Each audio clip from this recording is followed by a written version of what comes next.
पढ़ा कि electric current जो है वो जब हम इलेक्ट्रिक करंट प्रोड्यूस होता है उससे क्या होता है, हीट प्रोड्यूस होती है। कभी कभी क्या होता है, यहाँ से ये जो है कभी कभी एक्सेस करंट प्रोड्यूस होता है। अप्लायंस में करंट जब बहुत ज़्यादा हो जाता है, जितनी उसकी कैपेसिटी होती है उससे ज़्यादा करंट फ्लो होता है, ठीक है। जिसके कारण क्या होता है कि हीट भी ज़्यादा होगी। अब हीट किसी की, अगर आपकी खाने की कैपेसिटी जो है वो 2 रोटियां हैं और आप 4 खाओगे तो obviously you will vomit it out.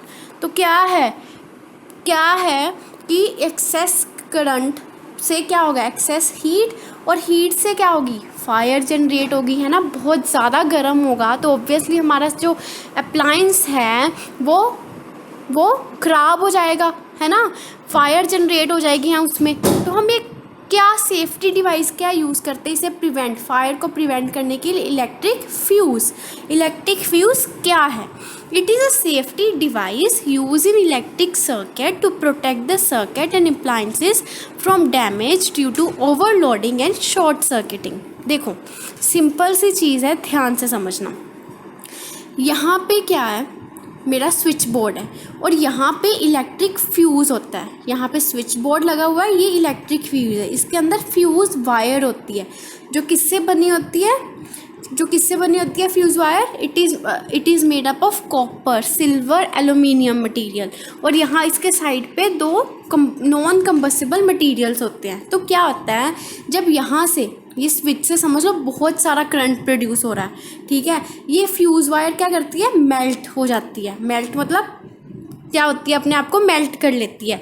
जब ये मेल्ट करती है तो क्या होता है, सर्किट टूट जाता है।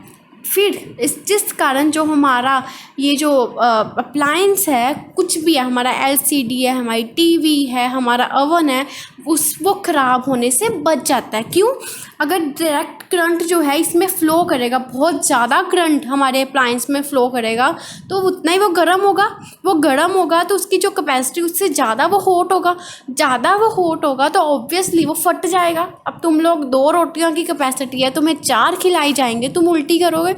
तो ये बीच में हम एक इलेक्ट्रिक फ्यूज़ लगाते हैं in order to prevent the appliance from being damage, ठीक है। ये चीज़ क्लियर है कि इलेक्ट्रिक फ्यूज़ एक्चुअली हम बीच में लगाते हैं between our switch and our appliance in order to save our appliance from damage due to excessive current. क्योंकि ज़्यादा करंट प्रोड्यूस मतलब ज़्यादा हीट मतलब फायर। क्लियर है ये चीज़? I think it may be clear to all of you. Okay, so यही है उसमें from overloading and short circuiting और ओवरलोडिंग हम नीचे पढ़ते हैं। It is a wire having high resistance मतलब रोकना, मतलब करंट को रोक के रखती है। जो एक्सेसिव करंट है उसे वो जो फ्यूज़, ये जो इलेक्ट्रिक फ्यूज़ मैंने अभी बनाया था, ये फ्यूज़ वायर है और ये वायर की रेजिस्टेंस हाई होती है। मतलब ये करंट, एक्सेसिव करंट जो ये स्विच से आ रहा है उसे रोक के रखता है। एंड लो मेल्टिंग पॉइंट मतलब कि वो जल्दी जल्दी जो वायर है वो मेल्ट हो जाती है।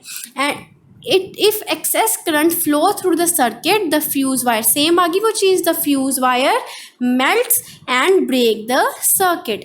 Fuse wire is made up of metal or an alloy of metals like lead, tin, aluminium and copper. मैंने भी यही बताया कि फ्यूज़ वायर किससे बनी होती है, aluminium, copper, tin. Okay, fuse wire is connected in series with light. ये पॉइंट नहीं करना, just leave that point, you will be acquainted with this point in your higher classes. Okay, electric fuse मैं फिर से बता दूँ क्या है, सिंपल, मैं 3 पॉइंट्स बताऊंगी, you can write in your notebooks. First, it prevents our appliance from damaging due to excess current. Okay, second, the fuse wire it has low melting point and high resistance, due to which when a large amount of current flow through the switch, ठीक है, the circuit, the fuse wire it melt। क्यों melt करती है, क्योंकि उसका melting point कम है तो जल्दी जल्दी मेल्ट कर लेती है। And hence break the circuit, due to which जो अप्लायंस यहाँ पे हमारा लगा हुआ है वो उससे डैमेज नहीं होता है। क्लियर है ये चीज़, तीनों पॉइंट्स क्लियर है। Next, overloading. Overloading is cause due to increase in voltage और if live wire and neutral wire comes in contact. हर चीज़ है ना जो वो तुम पॉइंट्स में किया करो, फिर देखना कैसे क्विकली लर्न होती है। सबसे पहले क्या पॉइंट है, ओवरलोडिंग क्यों होती है। सेम इलेक्ट्रिक फ्यूज़ वाला ही है कि जब एक सब्सटेंस, 2 रोटियां खाने की तुम्हारी कैपेसिटी है और 4 रोटियां तुम्हें खिलाई जा रही हैं, तो क्या होगा, वॉमिट करोगे। वैसे ही एक अप्लायंस है, उसकी वोल्टेज है कि वो 5 वोल्ट ही झेल सकता है, बस उसे 10 वोल्ट दे रहे हो तुम, तो ऑब्वियसली वो क्या करेगा। हाँ, पहला केस। या फिर दूसरा केस होता है जब लाइव वायर और न्यूट्रल वायर, ये दोनों वायर्स होती है, वो भी आप अगले केसेस में पढ़ोगे। ठीक है, लाइव वायर और न्यूट्रल वायर जो है दे कम्स इन कॉन्टैक्ट, मतलब बाय मिस्टेक और पता नहीं सर्किट्स में कुछ कॉम्प्लिकेशन आ जाती हैं, वो they both come in contact with each other. If too many, ये कब होता है, जब बहुत सारे heavy appliances connected to a single socket, मतलब तुमने एसी, तुमने अवन, ठीक है, ये सारे हैवी अप्लाइंस है, हैवी वोल्टेज लेते हैं, ठीक है, इनके लिए अलग अलग स्विच चाहिए, बट तुमने AC, your oven, your heater, ये सब कुछ एक ही सॉकेट, मतलब एक ही स्विच बोर्ड के साथ कनेक्ट कर दिया है, तब ये प्रॉब्लम आती है। तुम लोग क्या लिखोगे, ओवरलोडिंग कब होती है, जब वोल्टेज बहुत ज़्यादा इंक्रीज हो जाती है, first point. Second, it can also happen when live wire and neutral wire they come in contact with each other. And third, what कि when so many heavy appliances मतलब जैसे एसी हैवी है, तुम्हारी mixie heavy है, mixer grinder है ना, तुम्हारा heater एक ही सॉकेट से लगता है, समझ आई। So it result in over heating of the wires and cause damage to the circuit and appliances. Short circuit is caused when the live and neutral wire comes in contact and the current suddenly increases in the circuit. वही same, it causes spark. कभी आप news भी देखते हो कि company में आग लग गई, फैक्ट्री में आग लगी, क्यों, बिकॉज ऑफ शॉर्ट सर्किटिंग। तो ये केयरलेसनेस कारण होता है। And damage to the circuit and appliances, कि इतना सामान ये इंडस्ट्री में जल गया, it is due to short circuiting. I hope all the 3 common terms might be clear to all of you. कौन कौन सी, electric fuse, overloading and short circuiting, clear है। नेक्स्ट, हाँ, ये न्यू टॉपिक है, magnetic effect of electric current. अब आपको क्या समझ आ रहा है कि जो इलेक्ट्रिक करंट है वो मैग्नेटिज्म के साथ कैसे रिलेटेड है। मैग्नेटिज्म मतलब चुंबक, है ना, देखिए तुम लोगों ने, है ना, इलेक्ट्रिक करंट और जो मैग्नेट है ये एक दूसरे के साथ कैसे रिलेटेबल है वो हम देखेंगे। तो हमने क्या डिफाइन पढ़ा, when electric current flows through a wire it behaves like a magnet. कैसे मैग्नेट की तरह बिहेव करता है वो हम आगे देखते हैं। This is called magnetic effect of electric current. मैंने यहाँ पे एक एक्टिविटी दी है, take a cardboard tray from the matchbox. ये activity is being taken from your NCERT books. Take a cardboard tray from the matchbox, ठीक है। When now wind an electric wire a few times around a cardboard tray. ये जैसे आपको दिख रहा है, wire को कार्डबोर्ड ट्रे के ऊपर अच्छे से वाइंड कर लो, ठीक है। Place a small compass needle inside it. ये पिक्चर में देख रहे हो, compass needle inside it. Connect the free ends of the wire to an electric circuit. ये देखो आप, वायर, ये वायर का फ्री एंड, ये देखो यहाँ पे it is connected to an electric circuit. Battery है, ये सर्किट है और ये बल्ब है। Connect the free ends of the wire to an electric cell through a switch. When the switch is off, the compass needle comes back to its when the switch on, the compass needle deflect मतलब हिल रही है।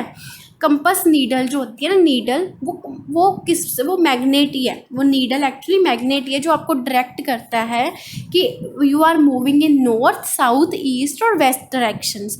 तो इस activity में मैंने क्या किया, एक कार्डबोर्ड ट्रे ली, उसके ऊपर मैंने वायर्स को अच्छे से रोल आउट कर दिया, ठीक है। वायर, कॉपर की वायर ले ली, समझ लो, और वो वायर से मैंने सारे सर्किट जोड़ दिए, मतलब वो वायर से बैटरी जोड़ दी, मतलब मैंने एक सर्किट प्रिपेयर कर लिया। अब मैंने वो जो कार्डबोर्ड ट्रे था उसके अंदर मैंने एक क्या रखा, क्या रखा मैंने उसके अंदर, एक मैग्नेट रख दिया, ठीक है, और मैंने उसके अंदर कंपास नीडल रख दी। तो मैंने क्या देखा, जब मैंने वो सर्किट को ऑन किया, स्विच ऑन किया, तो करंट फ्लो हुआ। ऑब्वियसली स्विच ऑन करेंगे तो करंट फ्लो होगा, करंट फ्लो हुआ, उसके साथ जो क्या हुआ कि जो मैग्नेटिक कंपास नीडल थी वो भी डिफ्लेक्ट मतलब हिली, मतलब अगर वो नॉर्थ पे थी वो साउथ पे आ गई, अगर वो ईस्ट पे थी वो नॉर्थ पे आ गई, मतलब कुछ उसमें डिफ्लेक्शन हुई। तो मुझे पता चल गया कि yes, current is related to magnetism. समझ आई कैसे? क्योंकि करंट वायर से फ्लो हो रहा है, तो साथ में मैंने क्या देखा, magnetic needle is also moving. So when the switch is off, the compass needle come back to its original position. This shows that when electric current flows through wire it behaves like a magnet. Clear? Next, अब ये किसने discover किया था, ये point बहुत important है कि Hans Christian Oersted. Who discovered it? Hans Christian Oersted was the first scientist to discover magnetism every time the current flow through the wire. जब भी हैंस क्रिश्चियन ओरेस्टेड, इसे HC ओरेस्टेड भी बोला जाता है, कि ईच एंड एवरी टाइम, जितनी बार भी करंट जो है वो वायर से निकला, उतनी टाइम भी जो कंपास नीडल है वो डिफ्लेक्ट हुई, और जितनी टाइम भी हमने वो स्विच ऑफ कर दिया, मतलब करंट प्रोड्यूस नहीं हो रहा है, उतनी टाइम ही जो वो कंपास नीडल थी वो फिर से अपनी ओरिजिनल पोजीशन पे आ गई। इट मीन्स कि there is something that current and magnetism they are related to each other. Clear है ये पॉइंट? Next, electromagnet. अब ऑब्वियसली हमने मैग्नेटिज्म का कंसेप्ट पढ़ लिया, अब हम पढ़ेंगे इलेक्ट्रोमैग्नेट। इलेक्ट्रोमैग्नेट से दो वर्ड्स हैं, इलेक्ट्रोमैग्नेट दो वर्ड से बना है, आपको पता भी चल रहा है, मैं बार बार वर्ड बोल रही। इलेक्ट्रोमैग्नेट मीन्स इलेक्ट्रिसिटी से मैग्नेट बन रहा है, इलेक्ट्रोमैग्नेट। सो क्या इलेक्ट्रोमैग्नेट, ये डिफाइंस अच्छे से लर्न होनी चाहिए। When electric current is passed through a coil of insulated wire wound around a piece of iron, it becomes a magnet. Such a magnet is called electromagnet. क्या बोला है उसने? जब इलेक्ट्रिक करंट जो है it is pass through a coil, कि current जो है वो पास होगा कहाँ से? Coil of insulated wire around a piece of iron. देखो नीचे आप देख रहे हो ये आयरन नेल है, ठीक है, इसके ऊपर क्या है? वायर है, ठीक है, तो it behaves like a magnet. Activity क्या है? Wind a piece of insulated wire around a iron nail in the form of coil. ये देखो जैसे हमने किया हुआ है। Connect the free ends of the wire to an electric cell through a switch. ये देखो स्विच है, ये बैटरी लगा दी। Place some pins near the nail. यहाँ पे ये नेल ये वाला नेल, इसके आसपास फिर से पिंस रख दो यहाँ पे। When electric current is passed through it, the iron nail becomes a magnet and attracts the pin. जो आयरन नेल था, आयरन जो है वो कभी अट्रैक्ट नहीं करता है, बट जो मैग्नेट है हमेशा आयरन वाली चीज़ों को अट्रैक्ट करता है। ये चीज़ आपने देखी भी होगी करके, आयरन कभी भी चीज़ों को अट्रैक्ट नहीं करता है, बट जो मैग्नेट है वो हमेशा अट्रैक्ट करता है। तो उसने भी क्या बोला, एक आयरन का पीस लो, उसके ऊपर वायर को वाइंड कर दो, और जो फ्री एंड थे वायर को उसको बैटरी के साथ कनेक्ट कर दो, स्विच को ऑन पोजीशन में रखो। तो तुम लोग क्या देखोगे कि आयरन जो पीसेस आपने आसपास रखे थे वो ये जो नेल है वो अट्रैक्ट कर रहा है, मतलब वो जो नेल था, जो आयरन का टुकड़ा था पहले, वो बिहेव कर रहा है एज अ मैग्नेट। ठीक है, the iron nail become a magnet and attracts the pins. When electric current is switch off the nail lose its magnetism. वो जो स्विच को फिर से हमने ऑफ पोजीशन में रख दिया, it means no current is flowing, current flow नहीं कर रहा है, मीन्स वो फिर से जो मैग्नेट बना था नेल वो फिर से आयरन हो गया और वो अट्रैक्ट उनको नहीं करेगा। क्लियर है ये चीज़? Electromagnet, what is electromagnet? Electricity plus magnet. Iron piece लिया, ठीक है, उसके ऊपर वायर को कॉइल किया, वायर के दो एंड्स लिए, उसे बैटरी के साथ कनेक्ट किया and then we came to know, connect करके फिर उसके बाद फिर उसके आसपास पिंस रख दी। ठीक है, जब हमने स्विच ऑन किया तो उसने पिंस को अट्रैक्ट किया। That tells that it behaves, that iron piece that it was a simple iron piece, it behaves like a magnet now. Clear है? Okay, nice. Next is electric bell. ये आपके schools में electric bell ton करके बजती है जो, वो क्या है? Electric bell. उसका हम फिनोमिना पढ़ेंगे। सबसे पहले इलेक्ट्रिक बेल किस फिनोमिना पे बेस है? इलेक्ट्रोमैग्नेटिज्म। ये अपनी कॉपीज पे नोट डाउन करो, ये क्वेश्चन बहुत इंपॉर्टेंट है for your examination point of view as well as for your general knowledge कि इलेक्ट्रिक सेल या electric bell is based on which phenomena? Electromagnet. कैसे, वो हम आगे देखेंगे। Electric bell like the ones use in most school also contain electromagnet. कैसे ये procedure होता है ये देखते हैं। ये दोनों पिक्चर्स आपको स्क्रीन पे विजिबल हैं। Hammer is away from gong. ये गोंग है, इसे कहते हैं गोंग। ये हैमर, ये ठीक है। ये है सेकंड पिक्चर में, हैमर इज़ हिटिंग गोंग। ये कैसे हो रहा है वो हम देखते हैं। देखो ये आपको मिल रहा है, ये क्या है? आयरन का पीस। इसके ऊपर क्या है? वायर्स है ना। ये वायर्स जो इसके जो वायर्स की फ्री एंड है वो किसके साथ कनेक्टेड है? ये बैटरी है, ये स्विच है, ठीक है। वायर्स के फ्री एंड बैटरी और स्विच के साथ कनेक्टेड है। और दूसरी वायर का एंड किसके साथ कनेक्टेड है? दूसरे आयरन पीस के साथ, ठीक है। ये आयरन पीस है, ये भी आयरन पीस है, पर एक आयरन पीस के ऊपर क्या कॉइल्ड है? वायर्स कॉइल्ड है। वेयर दूसरे आयरन पीस के ऊपर कोई फ्री एंड वाली वायर कनेक्टेड है। सो when the current flow through the circuit the electromagnet makes a magnetic field. कैसे? देखो आयरन पीस है, ठीक है। इसके ऊपर वायर है, ये जो ब्लू कलर का आपको कुछ कुछ दिख रहा है, it is nothing but wire, ठीक है। ये वायर आयरन पीस के ऊपर हमने वाइंड की हुई है। जब हमने स्विच ऑन किया तो it current flow through the wire and hence जो आयरन था it behaves like a magnet, ठीक है। The electromagnet attracts the springy metal arm. ये जो दूसरी ये जो वायर है आपको दिख रही है, इसके साथ कनेक्टेड है। तो इसने क्या किया? It attracts the springy. ये यहाँ पे ऑब्वियसली पिछले में हमने क्या देखा था? उसने अट्रैक्ट किया, वो मैग्नेट बन गया। अब उसने पिंस को अट्रैक्ट किया। अब ये भी एक मैग्नेट की तरह काम कर रहा है। इसने इसे जो ये स्टिंगी मेटल आर्म थी, ये मेटल थी, उसे अट्रैक्ट किया, ठीक है। तो क्या हुआ? ये देखो, ये सेकंड पिक्चर में देखो, मेटल आर्म को अट्रैक्ट किया। ये देखो सेकंड में देखो, ठीक है। मेटल आर्म को ये देखो, ये एरो दिख रहा है, ये जो मेटल आर्म थी ये इधर वाली साइड पे गई। अब इधर वाली साइड पे गई तो ऑब्वियसली ये मेटल आर्म के साथ क्या कनेक्टेड है? हैमर। तो वो भी इधर अपनी डायरेक्शन को इधर करेगा, इधर जाएगा, तो वो गोंग पे टच हुआ and as a result turn करके बेल बज गई। सो फिर से देखते हैं। When the current flows through a circuit the electromagnet makes a magnetic field. The electromagnet attacks a springy metal arm. The arm hit. ये arm है, ये वाली द आर्म, ये वाली आर्म, ये सॉरी, ये आर्म है, ये हैमर है, ये arm. The arm hits the gang which makes the sound and circuit is broken. The electromagnet is turned off अपने आप and the springy arm moves back. फिर से वो अपनी ओरिजिनल पोजीशन में टर्न किया, फिर वो अपने ओरिजिनल पोजीशन में आ गई। The circuit is complete again. Clear है ये चीज़? क्लियर है? आगे देखते हैं। ये देखो ये फिनोमिना है। देखो ये क्या है?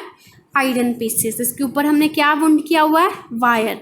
वायर का एक एंड हमने बैटरी के साथ कनेक्ट किया हुआ है, दूसरा वायर का एंड हमने ये स्प्रिंग, ये सॉफ्ट आयरन, ये आर्म के साथ कनेक्ट किया। ये भी आयरन, सॉफ्ट आयरन, एमेच्योर। और ये क्या? हैमर। अब क्या हुआ? करंट बैट स्विच को, ये स्विच है, ऑन किया, करंट वायर में से प्रोड्यूस हुआ। ये वायर है, वायर में से प्रोड्यूस हुआ, वायर में से प्रोड्यूस हुआ तो क्या हुआ? मैग्नेट। ये जो आयरन जो था, ये जो जिसके ऊपर वाइंड है, वो एक्ट किया मैग्नेट। अब मैग्नेट की टेंडेंसी क्या होती है? To attract something. तो उसने क्या अट्रैक्ट किया? ये आयरन को उसने अट्रैक्ट किया, ये आयरन एमेच्योर को अट्रैक्ट किया।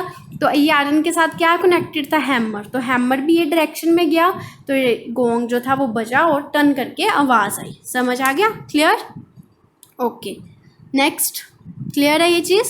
ओके।